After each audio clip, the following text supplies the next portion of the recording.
이렇게 케이스의 모습이 나오는데, 와, 일단 전면 모습 아무것도 없고요, 후면도 아무것도 없어요. 그리고 무려 제가 1년 출장 수리 서비스를 신청했기 때문에 이렇게 이제 출장 수리를 위한 3월도 있는 것을 볼 수가 있고, 야, 확실히 전면에 아무것도 없어요. 와, 아예 전면이 뚫려있으니까 쿨링은 확실히 잘 되겠네요. 한번 안쪽도 살펴보도록 합시다. 자, 앞쪽을 열면, 오, 아, 이렇게 되어 있네요. 상단에 제품명은 5000이지만 전격 200W였던 파워. 그런데 이거 12V로 보니까 12V가 120W 정도밖에 안 되네요. 일단 조립 상태가 이 뒷면이 얇아서 그런지는 몰라도 이 파워선들이 모두 앞으로 튀어나와 있고요. 뭐 메인보드나 CPU는 잘 들어간 것 같고, SS는 하단에, 그리고 SATA 케이블을 이렇게 돌돌돌 말아가지고 장착한 것을 볼 수가 있고요. 길이가 기니까 어쩔 수 없이 이렇게 하는 겁니다. 이외에는 뭐 딱히 특이한 건 없는데, 뒤쪽에 여기 이 연두색, 아마 RGB겠죠? 이 펜이 들어가 있고, 전면에 아무것도 없는 게 정말 참 보면 볼수록 대단합니다. 그래서 이거 두께가 이렇게까지 좀 얇네요. 보면 약간 이렇게 해도 바로 볼 수가 있죠. 뭐 사실 만원 초반대 케이스에 이 정도 제대로 된 모습이 되는 것도 좀 신기하지 않나 싶긴 합니다. 자, 어쨌든 이렇게 제품이 잘 조립돼서 온 거를 확인했으니까 한번 실제로 윈도우 설치가 윈도우 8kg 잘 되는지, 그리고 이 CPU 쿨러가 없이 온도가 어느 정도 올라가는지, 이런 것들도 한번 살펴보도록 하죠. 그런데 이 케이스는 특징이 하나 있죠. 베젤리스이기 때문에 전원 버튼이 없어요. 그래서 메인보드에서 직접 전원을 슈트를 내가지고 전원을 켜야 됩니다. 지금 이미지 사진으로 나가고 있을 텐데, 여기를 슈트 주면 컴퓨터가 켜져요. 이렇게 켜졌습니다. 여기 뒤에 있는 펜은 그래도 LED가 들어갔네요. 자, 먼저 바이오스에 들어왔는데 지금 온도가 CPU 쿨러가 없으니까 기하급수적으로 올라가고 있어요. 좀 저사양이라서 이 정도급은 CPU 쿨러가 없어도 될 줄 알았더니 그 정도까지는 또 나온 것 같아요. 어디까지 올라갈지도 한번 볼까요? 기다려보니까 온도가 100도까지도 올라가긴 하네요. 그래서 쿨러를 달아주긴 달아줘야 되는데, 이런 인텔 기본 쿨러 정도면 이제 해결이 될 것 같거든요. 자, 그래서 한번 올려가 보도록 하겠습니다. 그런데 한번 펜은 꽂지 않아 볼게요. 그냥 이렇게 올려만 둬 보겠습니다. 그랬더니 온도가 빠르게 내려가고 있어요.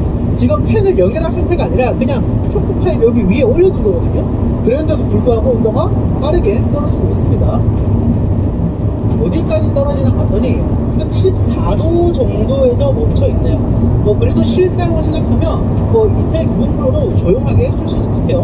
펜은 물론 꽂아야 될 것 같고요. 그리고 제품 정보를 보면 일단 CPU 인텔 셀러는 G5905 잘 잡혀 있고요. 메모리는 PNY 8GB, 그리고 SSD는 타무즈 SSD가 잘 잡혀 있는 것을 볼 수가 있네요. 자, 그럼 얼른 윈도우를 설치하러 가봅시다. 자, 이렇게 윈도우 설치창이 들어왔고요. 일단 제가 설치하는 방법을 확인을 해보니까 윈도우 10을 먼저 설치를 해야 된다고 하더라고요. 그래서 이 정품 인증 칸에는 일단 제품키가 없음으로 체크를 하고 이제 윈도우를 그대로 설치를 해주시면 됩니다. 윈도우 정상 설치가 완료가 됐고요. 업데이트나 이런 거는 다 해놨기 때문에 점유율이 그렇게 높지는 않죠. 일단 봤을 때 예상외로 램 4GB였어도 여유가 어느 정도 있었을 것 같은 느낌이 드는데, 요거는 이따가 한번 웹서핑 해보면서 확인해 보고요. 이외에 SSD나 인텔 내장 그래픽 이런 것까지는 잘 잡혀 있는 것을 볼 수가 있고, 궁금했던 64GB SSD 요렇게 윈도우를 설치하고 나니까 사용할 수 있는 게 30GB가 남아있네요. 이 정도면 오피스 설치하고 한글 설치하고 이러면 용량이 거의 없겠죠. 또 중요한 것 중에 하나가 바로 윈도우 정품 인증이죠. 지금은 이제 정품 인증을 받지 않았다고 되어 있는데, 이렇게 윈도우 CDP가 있는데 보면 윈도우 프로 8 그리고 DSP라고 되어 있어요.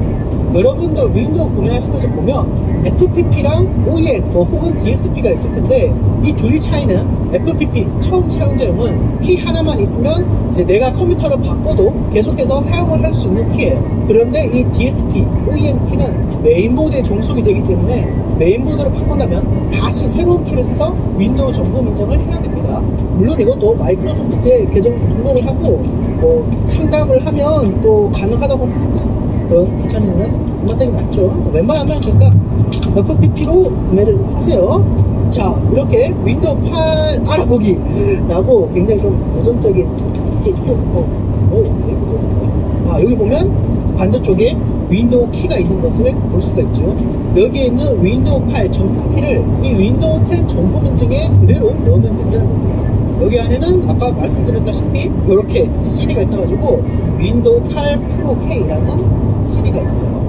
요즘에는 CD를 안 넣어주죠. 자, 이렇게 윈도우 8키를 입력을 해보면 정품 인증이 되나? 이렇게 윈도우 8키로 정품 인증이 됐어요. 오호!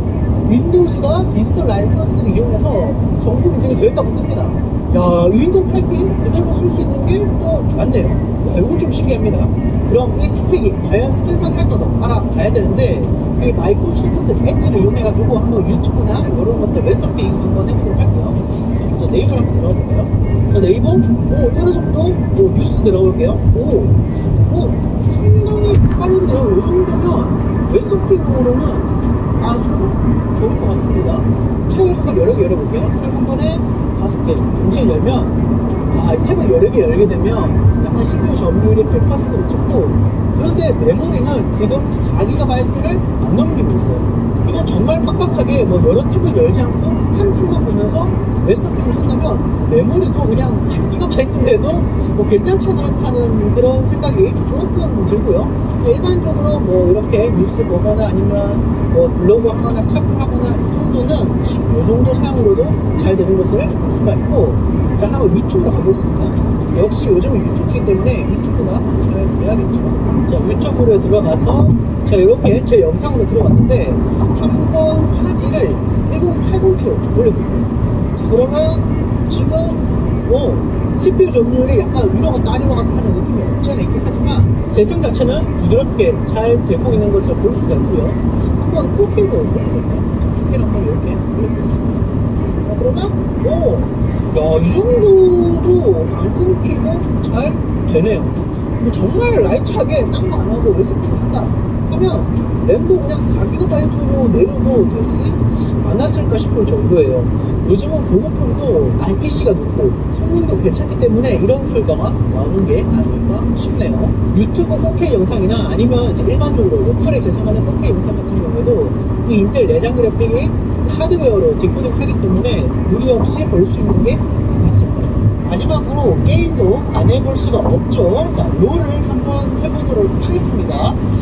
과연 어느 정도가 나올지 그걸 좀 궁금해지긴 하는데 일단 게임에 들어왔고요. 자, 한번 화면 설정에서 풀 HD 전차면 그리고 매우 낮음으로 설정을 해보도록 할게요. 야, 근데 매우 낮음으로 하니까 아까 보통 때랑 너무 퀄리티가 다른데요? 보통만 해도 이 정도가 나왔는데 매우 낮으면 조금 많이 낮네요. 한번 가봅시다. 라인을 한번 써볼게요. 자, 일단 미니언이나 아니면 적 챔피언이 없을 때는 놀랍게도 60에서 70프레임 정도가 나오고요. 야, 이 정도면 생각보다 프레임이 또 잘 나오는 것 같기는 합니다. 상대의 챔피언이 지금 나왔고 싸우고 있는데 나름 그렇게까지 프레임이 또 떨어지진 않네요.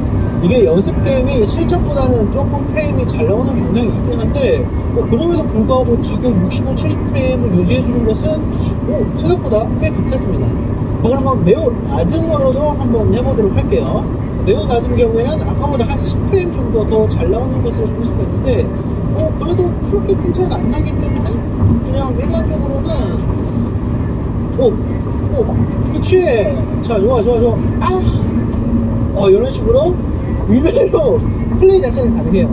물론 이제 좀 빡세 게임은 힘들겠지만 그냥 널널하게 보시랑 하거나 아니면 친구들이랑 하기에는 또 의외로 잘 되는 편이기도 하네요.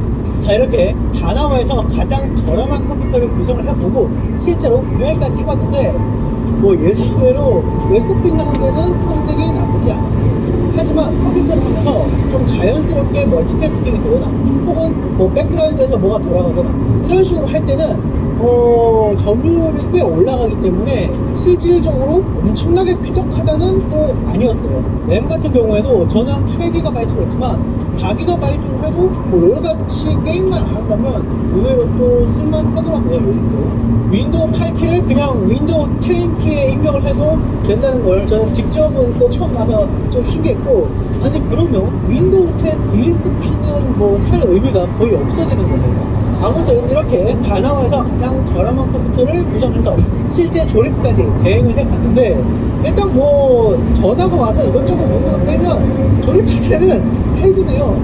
특히 이 베젤리스, 야 이거 볼 때마다 정말 아이디어가 대단한 것 같아요.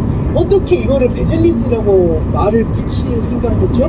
뭐 어쨌든 영상 재밌게 봐주셨으면 좋겠고요. 영상 보셔서 감사하고, 그러면 다시 봅시다.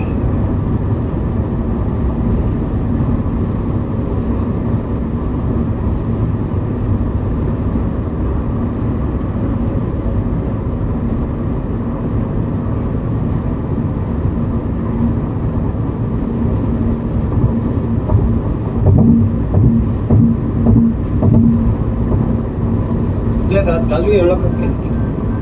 나중에 할게. 연애 7년 차로 동거 중인 수연과 지영. 아버지 한가로죠. 없어. 해가.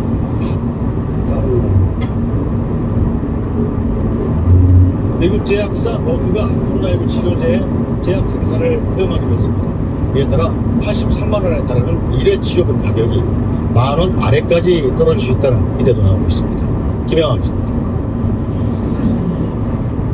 세계 최초로 알약 형태의 코로나 치료제 몰누피라비르를 개발한 미국 머크사가 105개 국가 제약사들에게 이 약의 제조 특허를 허용하기로 했습니다.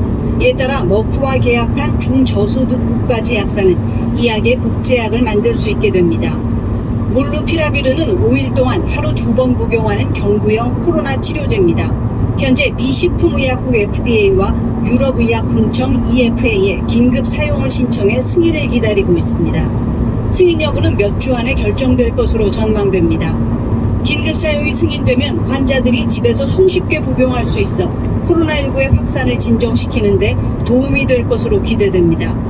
앞서 머크는 이달 초 몰누피라비르가 코로나19 환자의 입원 가능성을 절반으로 낮춘다고 밝혔습니다.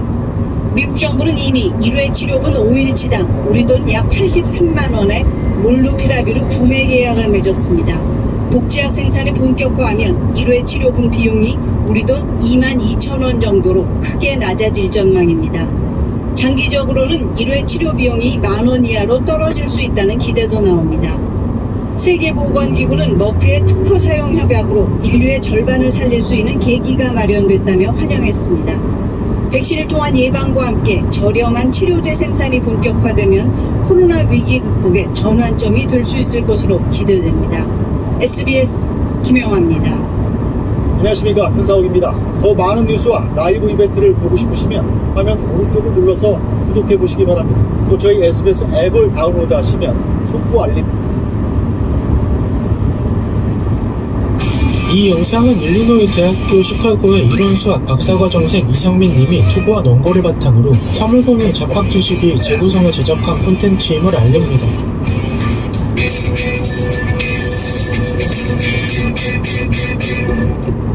수에 관한 덧셈, 뺄셈, 곱셈, 나눗셈 등 4종류의 계산법을 사칙 연산이라고 합니다.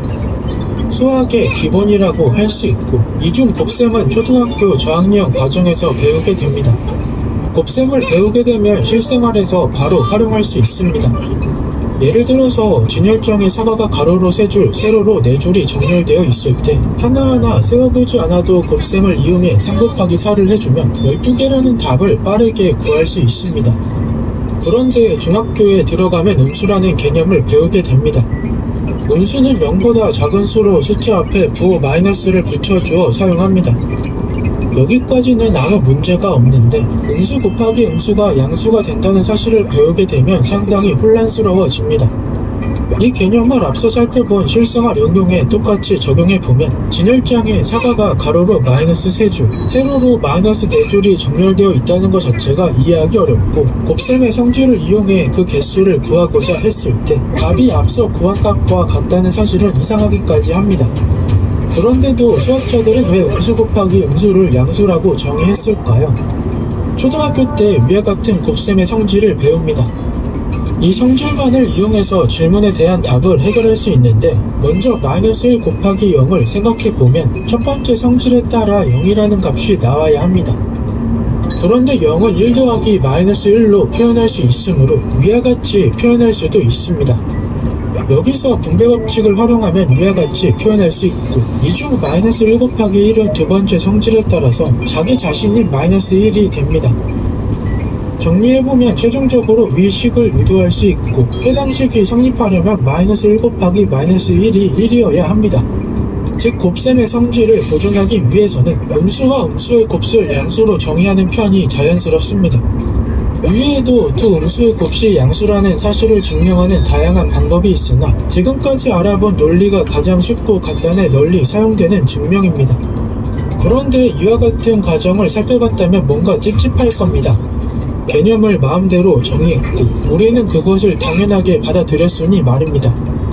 사실 곱셈은 0 이상의 특별한 수에만 적용되는 개념이었습니다. 하지만 곱셈의 성질을 유지하면서 논리를 전개해보면 0보다 작은 수에도 정의해줄 수 있고 이처럼 기존의 개념에 관한 성질을 유지하면서 용법을 확장시키는 것을 수학에서는 일반화라고 합니다. 학창시절에 배웠지만 왜 그런지는 모르는 수학의 법칙들이 일반화의 산물이라고 할 수 있는데 예를 들면 0이 아닌 수의 0제곱은 1이다, 2분의 1제곱은 루트다 등이 해당합니다. 그러니까 일반화는 수학적 개념을 더 다양한 상황에서 쓸 수 있게 해주어 수학 이론을 더욱더 정교하게 만들어주는 중요한 기법입니다. 궁금증이 해결되셨나요?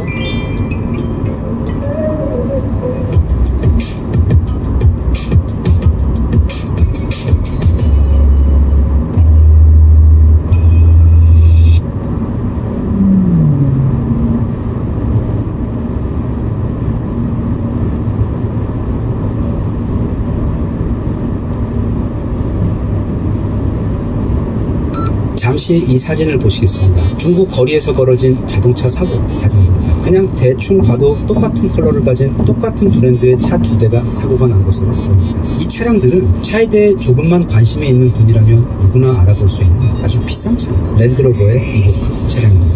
이건 앞에서 본 모습입니다. 뭔가 같으면서도 다릅니다. 마치 똑같이 생긴 일란성 쌍둥이 자매가 헤어스타일만 살짝 다르게 한 경우 또는 한쪽은 안경을 쓰고 다른 쪽은 쓰지 않은 경우처럼 어떤 부분 거의 99% 완벽하게 똑같습니다. 그런데 사실 이 두 차량은 서로 아예 국적이 다른 차량들입니다. 왼쪽에 보이는 차량은 세계 최고 고급 SUV 브랜드인 랜드로버의 레인지로버 이보크 차량이고 그 오른쪽에 있는 것은 중국산 짝퉁입니다. 오리지널 랜드로버는 약 9천만 원이고 저 중국 짝퉁 바퀴 달린 거대한 철가방 In 2 miles, take exit 312 for North Carolina 42 toward Clayton, Fuquay Arena. 오리지널 랜드로버는 약 9천만 원이고 저 중국 짝퉁 바퀴 달린 거대한 철가방 약 1,500만 원입니다. 대략 6배의 가격 차이가 있지만 어찌된 게 생긴 건 거의 똑같습니다. 이번에는 이 차량을 한번 보시겠습니다. 바로 포르쉐의 인기 SUV 차량인 카이엔 모델입니다. 차량 가격이 옵션 좀 넣으면 대략 2억 원에 육박하는 아주 비싼 모델입니다. 그리고 이번엔 이 사진을 보시겠습니다. 앞에서 본 랜드로버 차량의 경우처럼 이전과 똑같은 차량 같으면서도 뭔가 상당히 기분 나쁜 몹쓸 차이가 느껴집니다. 이것 역시 중국산 짝퉁 차량입니다. 아니 지갑이나 가방 같은 것을 짝퉁으로 만드는 것은 본 적이 있어도 세상에 어떻게 차를 이렇게 대놓고 짝퉁으로 만들어 팔 수가 있느냐고 물을 수 있는데 네, 중국에서는 그게 완전 쌉 가능하고 무려 많이 팔리기까지 해서 해당 짝퉁 차량 제작 회사들은 순식간에 거대한 대기업으로 컸습니다. 중국은 이전에도 무려 롤스로이스 차량을 베끼기도 했고 우리나라의 귀여운 마티즈를 똑같이 베끼기도 했으며 아우디 디자인을 훔치기도 했고 귀여운 미니 차량 또한 그대로 베꼈습니다. 그리고 끝으로 이건 우리가 그토록 좋아하는 벤츠의 그 지박에는 아닙니다. 우와, 그래도 이건 진짜 비슷하게 만들었다고 감탄하려는 찰나 갑자기 앞에서 놀라운 10원짜리 얼굴을 보여주며 중국 디자인 감각의 저력을 유감없이 보여주고 있습니다. 심지어 세계인 누구나 다 아는 BMW의 In half a mile, take exit 312 for North Carolina 42 toward Clayton, Fuquay Arena. 그렇게 세계인 누구나 보여주고 있습니다. 심지어 세계인 누구나 다 아는 BMW의 로고까지 어설프게 그대로 카피했다가 진짜 뒤지게 욕먹고 바로 그만둔 적도 있었습니다. 이렇게 세계인 누구나 다 아는 유명 브랜드의 Take exit 312. 아예 맥도날드나 스타벅스 같은 브랜드의 로고도 그냥 패키지 그랬냐 하고 비난할 수 있는데 그런 걱정은 할 필요가 없습니다. 그 로고들도 진짜 In a quarter mile, turn right onto North Carolina 42 East. 가 하나 더 생겨버렸어요. 스타벅스는 정말 그랬냐 하고 비난할 수 있는데 그런 걱정은 할 필요가 없습니다. 그 로고들도 진작에 다 갖다 느꼈습니다. 맥도날드는 갑자기 봉우리가 하나 더 생겨버렸으며 스타벅스는 정말 놀랍게도 Turn right onto North Carolina 42 East.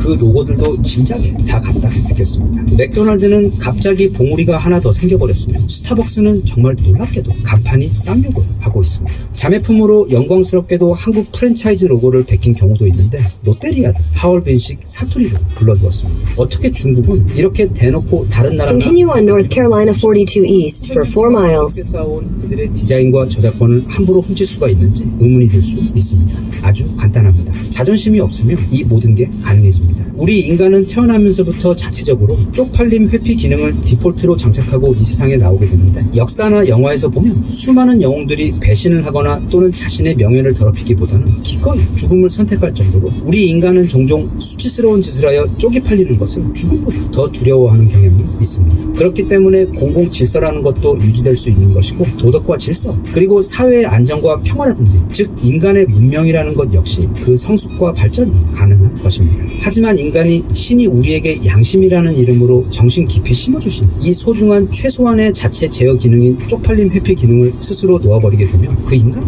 어디에서든 무엇이든 할 수 있는 그러니까 도로 한가운데서나 공공장소에서도 그냥 앉아 똥을 눌 수도 있는 초인이 되어버리는 것입니다. 그런 초인이 단 한 명만 있어도 그건 너무도 두려운 일인데 그게 14억 명이라면 그건 상상이 불가능한 정말 무시무시한 상황인 것입니다. 그리고 그 상황은 현재 아주 절찬리 진행 중입니다. 가장 최근에 있었던 사건은 바로 오징어 게임입니다. 오징어 게임이 뜨자 알바들의 옷이나 주인공들의 녹색 추리닝 또는 달고나 키트 또는 오징어 게임에 등장했던 다양한 디자인들로 만든 액세서리들을 중국은 만들어 팔아왔고 심지어 최근에는 중국 제1위 방송기업에서 오징어의 승리라는 그냥 듣기만 해도 그 센스의 부재와 감각의 찌질함에 온몸에 닭살이 돋아 금방이라도 한 마리 타조가 되어버릴 것 같은 정말 창피하고 부끄러운 짓을 한 바 있는데 뭐 중국이 이렇게 한 게 너무도 오래돼서 우리 한국인들은 이제 거의 만성이 되어버려 사실 한국의 수많은 디자인 그리고 화장품 업체들은 진짜 속으로 너무도 분한 피눈물을 삼키며 자신들의 저작권이 그대로 도용되어 심지어 거기다가 한국 국기까지 달아놓고 동남아 같은 데서 엄청 팔리고 있는 분통 터지는 모습을 그냥 아무 조치도 못하고 그냥 보고만 있어야 하는 경우가 지금 이 순간에도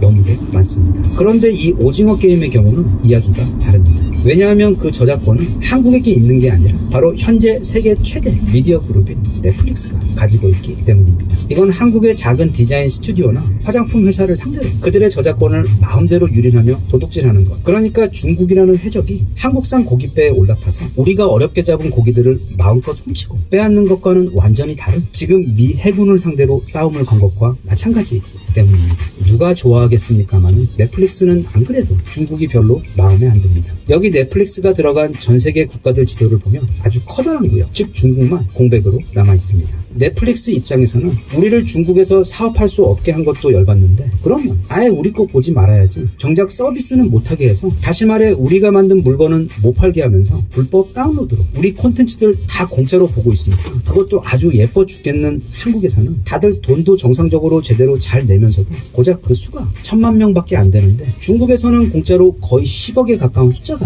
넷플릭스 콘텐츠를 도둑질하고 있기 때문에 아무리 좋게 보려고 해도 그런 중국이 너무도 싫을 수밖에 없습니다. 그런데 우리의 모렴치에는 한계 따위는 없다는 것을 보여주려는데 거기에 더해서 이제는 오징어 게임 관련 저작권으로 만든 불법 짝퉁 물건들까지 중국 공장들에서 찍어내며 아마존이나 이베이 그리고 엣지와 같은 미국 대표 온라인 쇼핑몰들을 통해 다시 미국 시장으로 판매하고 있다 보니 진짜 빡칠 때까지 완전히 빡쳐버린 넷플릭스가 드디어 칼을 빼든 것입니다. 더욱이 중국 커뮤니티에서는 한국의 한국의 오징어 게임이 해외에서 엄청난 인기를 끌자 그걸 시샘하면서 하는 말이 그러면 뭐하냐, 한국이 오징어 게임을 만들었지만 돈은 지금 중국이 물건 만들어 다 벌고 있다면서 그런 한국이 불쌍하다고 놀리고 있기까지 하던 상황이었습니다. 넷플릭스는 미국 회사입니다. 미국은 저작권에 있어 엄청나게 철저한 곳이며 동시에 미국은 소송의 나라입니다. 참고로 지금 우리들이 마시고 있는 커피 같은 뜨거운 음료의 종이컵 겉면에 음료가 뜨거우니 조심하십시오 라는 너무나도 당연한 문구가 써있는 이유도 1980년대 중반 미국에서 어떤 할머니가 맥도날드 드라이브스루에서 커피 한 잔을 받아 운전을 하고 나가는 도중 갑자기 급정거를 하다 그 커피가 할머니 허벅지에 쏟아지며 화상을 입자 그 소식을 들은 뉴욕의 하이에나 로펌들이 할머니에게 연락하여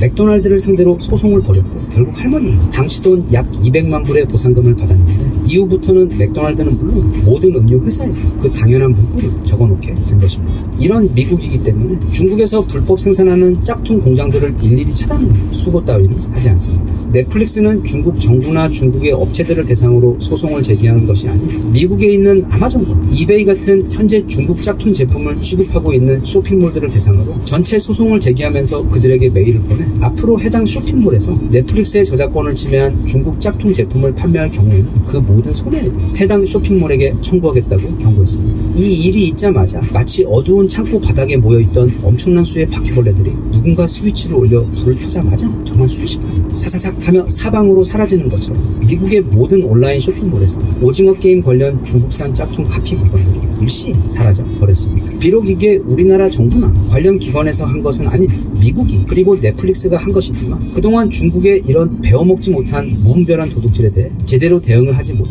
항상 물도 없이 고구마만 잔뜩 먹은 듯 답답했었는데 이번에 넷플릭스가 진짜 속 시원하게 처리를 해주어서 너무도 기분이 좋습니다. 이게 하나의 중요한 판례 또는 대응 사례가 되어 현재 수많은 한국의 중소기업 제품들 그리고 소규모 디자인 스튜디오들 그리고 거의 대부분의 화장품 브랜드들이 겪고 있는 중국의 저작권 도둑질 문제 해결에도 강력한 해결책이 되어 주었으면 좋겠습니다. 지금 BTS나 오징어 게임이 문제가 아니라 앞으로 우리나라에서는 지금보다 훨씬 더 대단하고 더 성공적인 콘텐츠들이 계속 더 많이 나올 것이기 때문에 점점 더 완전히 소멸해가고 있는 중국의 창의력 수준에 반비례하여 그들의 문화 및 저작권 도둑질 기세와 규모는 앞으로 더욱 커지고 늘어날 것이기 때문에 지금이라도 우리도 넷플릭스가 이번에 한 것처럼 아주 단호하고도 무섭게 대한민국의 소중한 문화재산을 지키기 위해 싸우는 모습을 중국에게 확실히 보여주어야만 할 것 같습니다. 대한민국 만세. 감사합니다.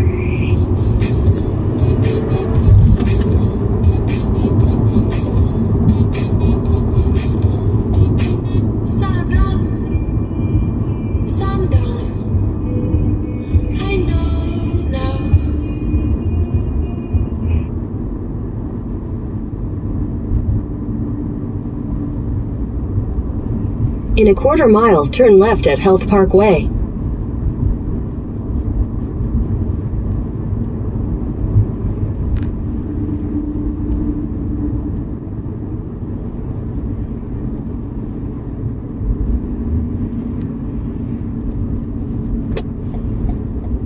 Turn left at Health Park Way, then turn right.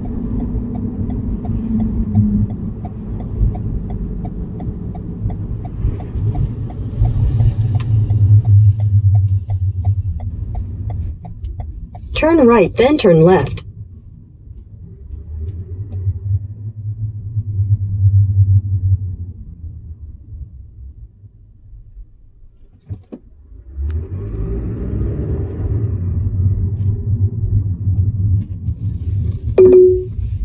Take the next right, then turn left.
$78,946. Here at the Johnston Health Clayton, it is 7:31.